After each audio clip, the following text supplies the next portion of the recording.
ఓం సమర్థ సద్గురు శ్రీ సాయినాథాయ నమః. 8వ అధ్యాయం విశ్వరూపము. శ్రీ గురుగీత సద్గురువు యొక్క ఆధ్యాత్మిక స్థితి గురించి. గురుర్విశ్వం నచాన్యోస్తి అంటే గురువు కల్విదం బ్రహ్మ, ఈ సర్వము బ్రహ్మమే అని వేదాలు చెబుతున్నాయి. దీనినే ఇందుగలడందులేడని సందేహము వలదు చక్రి అని భాగవతం చెబుతుంది. ఆ బ్రహ్మమే, ఆ భగవంతుడే తానైన వాడు మాత్రమే గురువు. శ్రీకృష్ణుడు అర్జునునికి విశ్వరూపం దర్శనమిచ్చినట్లే రెండవ దత్తావతారమైన శ్రీ నృసింహ సరస్వతీ స్వామి త్రివిక్రమ భారతి అనే సన్యాసికి కూడా ప్రసాదించారు. ఈ కాలంలో అజ్ఞులైన ప్రజలందరికీ స్థూలమైన అనుభవాల ద్వారా సర్వదేవతలు, మహాత్ములు, జీవులే కాక జడమని తలచబడే పూజా విగ్రహాలు, పటాలు కూడా తమ రూపమేనని తెలిపినవారు శ్రీసాయి ఒక్కరేనేమో. షిరిడీలో ఒకనాటి మధ్యాహ్నం శ్రీమతి తార్కాడ్ వడ్డన చేస్తుంటే ఆకలిగొన్న కుక్క ఒకటి వచ్చి జాలిగా చూసింది. వెంటనే ఆమె ఒక రొట్టె వేస్తే ఎంతో ఆత్రంగా తిని వెళ్ళిపోయింది. నాటి సాయంత్రం మసీదులో సాయి ఆమెతో, తల్లి, నీవు పెట్టిన రొట్టెతో నా ఆకలి ప్రాణాలు కుదుటపడ్డాయి అన్నారు. ఆమె ఆశ్చర్యంతో, నేను మీకెప్పుడన్నం పెట్టాను అన్నది. మధ్యాహ్నం నీవు రొట్టె వేసిన కుక్కను నేనే. అన్ని జీవుల రూపాలలోనూ నేనే ఎప్పుడూ ఉంటాను. ఆకలిగొన్న ప్రాణికి పెట్టాక నీవు తింటూ ఉండు, నీకెంతో మేలవుతుంది. మసీదులో కూర్చుని నేనెన్నడూ అబద్ధం చెప్పను అన్నారు బాబా. ఒకరోజు సాయంత్రం సాయి మసీదు ముంగిట ప్రహరీకి ఆనుకొని నిల్చుని తాత్యా మొదలైన భక్తులతో మాట్లాడుతున్నారు.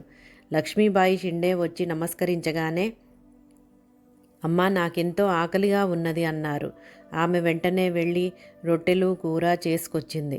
కానీ బాబా వాటిని ప్రక్కనున్న కుక్కకు వేశారు. ఆమె చిన్నబుచ్చుకుని, మీకోసమని శ్రమపడి చేసుకొచ్చానే అన్నది. అప్పుడు బాబా, దాని ఆకలి తీరితే నా ఆకలి తీరినట్లే. దానికి నోరు లేకపోవచ్చు కానీ ఆత్మ ఉన్నది. ఆకలిగొన్న ప్రాణికి అన్నం పెడితే నాకు పెట్టినట్లే అన్నారు. నాటి నుండి రోజు అదే సమయానికి ఆమె నియమంగా జీవితాంతము బాబాకు రొట్టె సమర్పించింది. అందుకే తమ చివరి క్షణంలో సాయి ఆమెను అనుగ్రహించి 9 రూపాయలు ప్రసాదించారు. ఏటా కొన్ని నెలలు శ్రీమతి ఖాపర్దే షిరిడీలో ఉండి నిత్యము భోజనం బాబాకు నివేదించేది. ఆమె అప్పుడప్పుడు ఆయనను తన ఇంటికి భోజనానికి ఆహ్వానించేది. కొద్ది రోజులు ఆయన నవ్వి ఊరుకున్నారు. 2 సార్లు వస్తానన్నారు కానీ రాలేదు. ఆ తర్వాత రోజు ఆమె వంట చేస్తుంటే ఒక కుక్క వాసన బట్టి ఇంట్లో జొరబడింది. అది వంటకాలను తాకుతుందన్న తొందరలో ఆమె పొయ్యిలోని కట్టె తీసి దానిపై విసిరేసరికి ఆ కుక్క పారిపోయింది. తర్వాత ఆమె మసీదుకు నైవేద్యం తీసుకుపోగానే బాబా, నేను వస్తే మండుతున్న కట్టె నాపై విసురుతావా అన్నారు. మొదట ఆమె నివ్వెరపోయింది కానీ తర్వాత వాస్తవం తెలుసుకున్నది. ఉబ్బసంతో బాధ భరించలేక హంసరాజ్ సతీ సమేతంగా షిరిడీలో కొద్ది కాలం ఉన్నాడు. బాబా కృప వలన వ్యాధి తగ్గింది కానీ సాయి అతనిని పుల్ల పెరుగు, సుతారము తినవద్దన్నారు. కానీ అతడు మూర్ఖించి భార్య చేత రోజూ పాలు తోడు పెట్టించేవాడు. ఆ విషయం బాబాతో చెప్పనివ్వలేదు. అదేమి చిత్రమో గాని రోజు ఆ ఇద్దరూ హారతికి వెళ్ళి వచ్చేలోగా ఒక పిల్లి ఆ పెరుగు త్రాగిపోయేది. ఒకరోజు అతడు కోపంతో హారతికి కూడా వెళ్ళక పొంచి ఉండి పిల్లి వచ్చి పెరుగు తాకగానే కర్రతో కొడితే పారిపోయింది. తర్వాత అతడు మసీదుకు వెళ్ళగానే బాబా, ఇక్కడొక మూర్ఖుడు పుల్ల పెరుగు తిని చావాలని చూస్తున్నాడు. కానీ రోజు అతను తినకుండా చూస్తున్నాను. వాడు నన్ను ఈరోజు కర్రతో కొట్టాడు అన్నారు. సాయి ఒక వంక భక్తులను రక్షిస్తూ మరో వంక వారి నుండి తిట్లు, దెబ్బలు భరించవలసి వచ్చేది. ఒకసారి నానాసాహెబ్ డేంగ్లే రుచికరమైన వంటకాలు వండి వెండి పళ్ళెంలో ఉంచి బాబాకు అర్పించాడు. ఆయన చప్పట్లు చరిచారు. వెంటనే ఒక నల్ల కుక్క వచ్చి వాటిని తింటోంది. అది చూచి అతడు మనసులో అసహ్యించుకున్నాడు. వెంటనే బాబా ఆ పళ్ళెం దూరంగా తోసేసి, దీనిని నీవే తీసుకో, నాకొద్దు అన్నాడు. ఆ జీవిని అసహ్యించుకుంటే వారిని అసహ్యించుకున్నట్లే. ఒకసారి షిరిడీ వాస్తవ్యులొకరు ఒక కోడెదూడకు నొసట త్రిశూల ముద్ర వేసి శివుని పేర ఆబోతుగా విడిచారు. కొంతకాలానికి అది ఎదిగి పైర్లను పాడు చేస్తోంది. శివుని ఆబోతని ఎవరూ దానిని దండించేవారు కాదు. చివరకు ఊరి పెద్దలంతా కలిసి దానిని బందిల దొడ్డిలో ఉంచి తమ ఖర్చుతో దానిని పుష్టిగా మేపాలని నిర్ణయించి 1 నెల ఖర్చు ఇచ్చి ఒక మార్వాడితో దానిని ఏవలాకు పంపారు. సాయంత్రానికి అతడు షిరిడీ వచ్చి ఆ కార్యం నెరవేర్చానన్నాడు. మరుసటి తెల్లవారుజామున గ్రామంలో ఒక భక్తునికి సాయి 3 సార్లు స్వప్నంలో కనిపించి, నన్ను రహటాలో ఒక కసాయి ముంగిట్లో కట్టేశారు, వెంటనే వచ్చి విడిపించు అన్నారు. తెల్లవారాక అతడు ఆశ్చర్యంతో ఎవలా వెళ్ళి విచారిస్తే నిజంగానే మార్వాడి ఆబోతును 14 రూపాయలకు ఒక కసాయికి అమ్మేసినట్లు తెలిసింది. అప్పుడు అతడు దానిని విడిపించి బందిలదొడ్లో అప్పగించి షిరిడీ వచ్చి గ్రామ పెద్దలకు ఫిర్యాదు చేశాడు. పెద్దలు మార్వాడికి శిక్ష విధించారు. ఒకరోజు సాయి పోళీలు కావాలంటే నానా చందోర్కర్ స్వయంగా వండి వాటిని నివేదించాడు. సాయి వాటిని తాకనైనా తాకకుండా కూర్చున్నారు. వాటి మీద ఈగలు చీమలు చేరాయి. అప్పుడు సాయి నానాతో, నేను ఆరగించాను, నీవు తీసుకో అన్నారు. నానా ఎంతో నిరుత్సాహపడి అలిగి అన్నం కూడా తినకుండా చావట్లో పడుకున్నాడు. సాయి అతనిని పిలిపించి, నానా, 18 సంవత్సరాలుగా నా దగ్గరుండి నీవు గ్రహించినది ఇదేనా? ఆ చీమలు ఈగల రూపంలో నేనే ఆరగించాను, నీవు ప్రసాదం తీసుకో అన్నారు. వాటి రూపాలలోనూ మీరే ఆరగించారని నాకు రుజువేమిటి అన్నాడు నాన్న. బాబా వెంటనే ఒక భంగిమ చేశారు. తనకు తప్ప మరెవరికీ తెలియని తన జీవిత రహస్యం బాబాకు తెలుసునని అతడు గ్రహించాడు. తన హృదయంలో లాగే అన్ని జీవులలోనూ బాబాయే ఉన్నారని నానాకు అర్థమై ప్రసాదం తీసుకున్నాడు. నిజానికి జడమైన వస్తువులు కూడా బ్రహ్మమే. ఆ సత్యాన్ని తెలిపే తమ లీలలను భక్తులు పూజించే విగ్రహాలు, పటాల వరకే సాయి పరిమితం చేశారు. లేకుంటే మన నిత్య జీవితాలే తారుమారవుతాయి. భగవంతరావు క్షీరసాగర్ మరణించాక అతని కొడుకు ఇంట్లోని దేవతా విగ్రహాలకు పూజ నైవేద్యము మానేశాడు. అతడు మొదటిసారి షిరిడీ రాగానే సాయి, ఇతని తండ్రి నాకు ఆప్తుడు, నాకు నివేదించక తినేవాడు కాదు. ఆయన మరణించాక ఇతడు నైవేద్యం ఇవ్వక నన్ను విఠలుణ్ణి పస్తుంచాడు. ఇతనికి హితం చెప్పడానికే రప్పించాను అన్నారు. తల్లిదండ్రులు చేసిన భక్తి సంతతిని కూడా కాపాడుతుంది. వారు ఇండ్లలో చేసుకున్న పూజలు సాయికి చెందుతాయి. అలానే ఒకప్పుడు కొందరు భక్తులు బాబాను ఫోటో తీయడానికి అనుమతి కోరారు. సాయి మొదట అనుమతించలేదు. వారు పదే పదే అర్థిస్తుంటే అంగీకరించారు. ఫోటో తీశాక చూస్తే అందులో సాయి పాదాలు మాత్రమే కనిపించాయి. ఆ విషయం చెబితే, ముఖ్యమైనవి పాదాలే కదా అన్నారు బాబా. అదే దత్తపాదుకల ప్రాముఖ్యత. మరొకడు ఆయన అనుమతి పొందకనే ఫోటో తీశాడు. తర్వాత చూస్తే అందులో పడినది అతని గురువు చిత్రమే.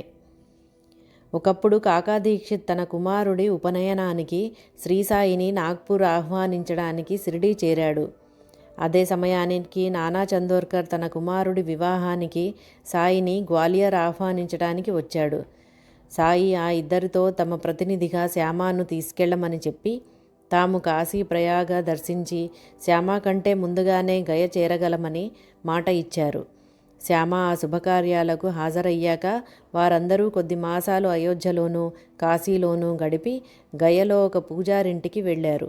అక్కడ సాయి పటం దర్శనమిచ్చింది.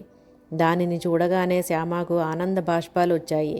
ఆ పూజారి 12 సంవత్సరాలకు పూర్వం షిరిడీ వెళ్ళి శ్యామ ఇంటనున్న ఆ పటం తనకు కావాలన్నాడు.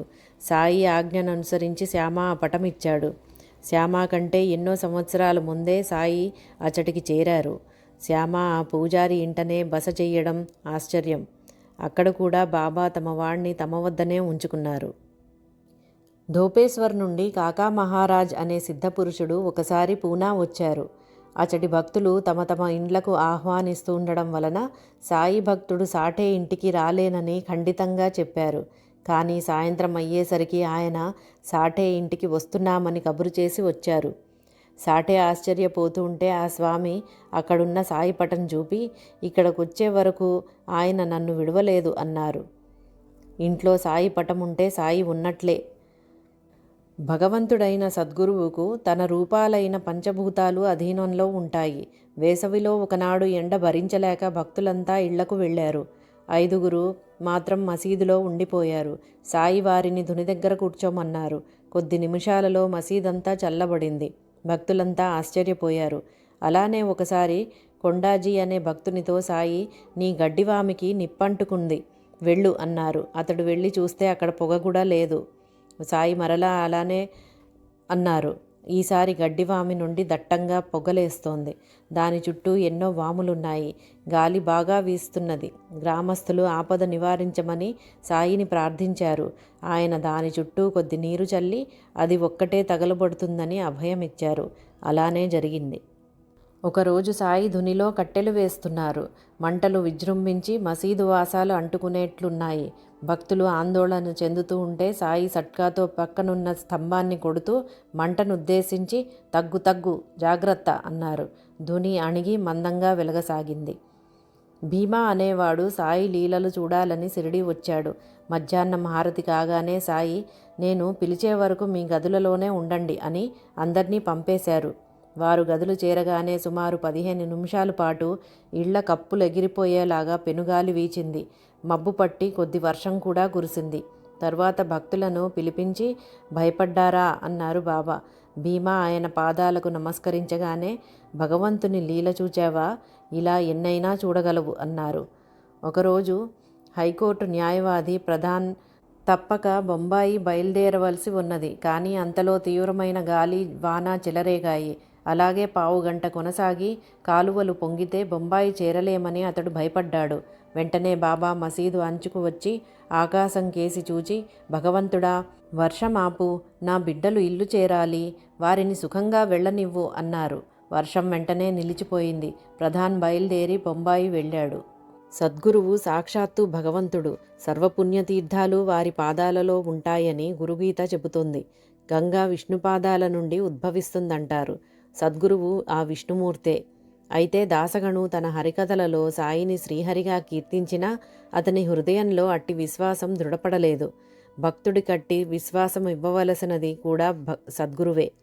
ఒక మహాశివరాత్రి నాడు దాసగణు గోదావరిలో స్నానం చేసి రాదలచి సాయి అనుమతి కోరాడు. సాయి, గణు, అందుకోసం అంత దూరం వెళ్ళాలా? శ్రద్ధాభక్తులుంటే ఆ తీర్థాలు ఇక్కడే ఉన్నాయి, లేకుంటే అక్కడా లేవు అన్నారు. ఇవిగో గంగా యమునలు అని అతని చేతులు తమ పాదాల వద్ద ఉంచమన్నారు.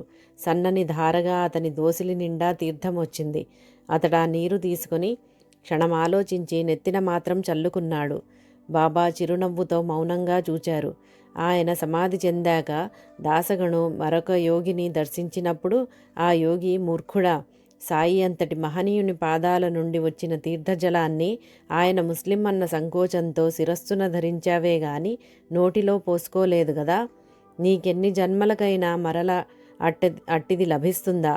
అంతటి మహనీయుడు మరల దొరుకుతాడా అని మందలించారు. అభినవ తుకారాం అని పేరు పొందిన బాల్బువా సుతార్ మొదట 1917లో షిరిడీ వచ్చాడు.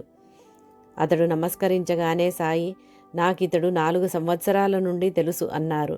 అతడు మొదట ఆశ్చర్యపోయాడు గాని తర్వాత గుర్తొచ్చింది. తాను సరిగ్గా 4 సంవత్సరాల క్రిందటనే బొంబాయిలో మొదట బాబా గురించి విని వారి పటానికి నమస్కరించాడు. అదే బాబా చెప్పినది. సదాశివ్ తార్కాడ్ విగ్రహాలను, గురువులను పూజించటం తగదని నమ్మేవాడు. కానీ సాయి భక్తులైన భార్యాబిడ్డలకు అడ్డు చెప్పేవాడు కాదు. ఒకసారి అతడి భార్య షిరిడీ వెళ్ళాలనుకున్నది. తార్కాడ్ తన కొడుకును ఆమెకు తోడుగా వెళ్ళమన్నాడు. కానీ అతడు తాను వెళితే నిత్యము తాను సాయి పటానికి చేసే పూజ జరుగదని తలచి వెళ్ళనన్నాడు. తార్కాడ్ గత్యంతరం లేక ఆ పూజ తాను చేస్తానని మాట ఇచ్చాక ఆ తల్లి కొడుకులు ఒక శనివారం నాడు షిరిడీ చేరారు. తార్కాడ్ సోమవారం వరకు తానిచ్చిన మాట ప్రకారం యథావిధిగా బాబా పటాన్ని పూజించాడు. కానీ మంగళవారం నాడు ఆఫీసు తొందరలో నైవేద్యం ఇవ్వటం మరచిపోయాడు. తర్వాత ఆ సంగతి తెలిసి బాబాకు తన తప్పుకు క్షమాపణ చెప్పమని షిరిడీకి జాబు రాశాడు. సరిగ్గా ఆ రోజే అదే సమయానికి శ్రీమతి తార్కాడ్తో సాయి, అమ్మా, ఆకలేస్తుంటే ఏమైనా పెడతారని మీ ఇంటికి వెళ్ళాను. పూజ గది తలుపు తాళం వేసి ఉన్నది. నేనెలాగో లోపలికి ప్రవేశించాను. అక్కడ బావు నాకు తినడానికి ఏమీ ఉంచలేదు. ఆకలితో తిరిగి వచ్చాను అన్నారు. ఆమెకేమీ అర్థం కాలేదు. కానీ తన ఇంట పూజ గురించి ఆందోళన చెందుతున్న ఆమె కొడుకుకు అర్థమయ్యింది. హారతి అయ్యాక నాడు సాయి అన్న మాటలు పూజలో లోపం జరగనివ్వద్దని తన తండ్రికి జాబు రాశాడు. ఒకే సమయానికి ఒకరి జాబులొకరికి చేరాయి. సాయికి వారి పటానికి భేదం లేదన్నమాట. బాబా 1917లో ఒకనాటి రాత్రి స్వప్నంలో హేమాడ్ పంత్కు సన్యాసి రూపంలో దర్శనమిచ్చి మరు రోజు మధ్యాహ్నం వారింట భిక్షకు రాగలమని చెప్పారు. అతడా విషయం తన భార్యకు చెబితే మరురోజు ఆమె ఒక అతిథికి కూడా వంట చేసింది. వడ్డన కూడా చేసి ఆయన రాకకై భక్తితో ఎదురు చూస్తున్నారు. సరిగ్గా భోజన సమయానికి అలీ అహ్మద్, మౌలానా ఇస్ము ముజావర్ అను ముస్లింలిద్దరూ వచ్చారు. వాళ్ళు కాగితంలో చుట్టిన ఒక పటం అతనికిచ్చి దాని వివరం తర్వాత చెబుతామని వెళ్ళిపోయారు. తీసి చూస్తే అది బాబా పటం. సరిగ్గా సమయానికి సాయియే ఆ రూపంలో వచ్చారు. తమ రాకను ముందుగా తెలిపారు. ఆ దంపతులు ఆ పటానికి నైవేద్యం ఇచ్చి తర్వాత భోజనం చేశారు. ఓం సమర్థ సద్గురు శ్రీ సాయినాథాయ నమః. 8వ అధ్యాయం సంపూర్ణం.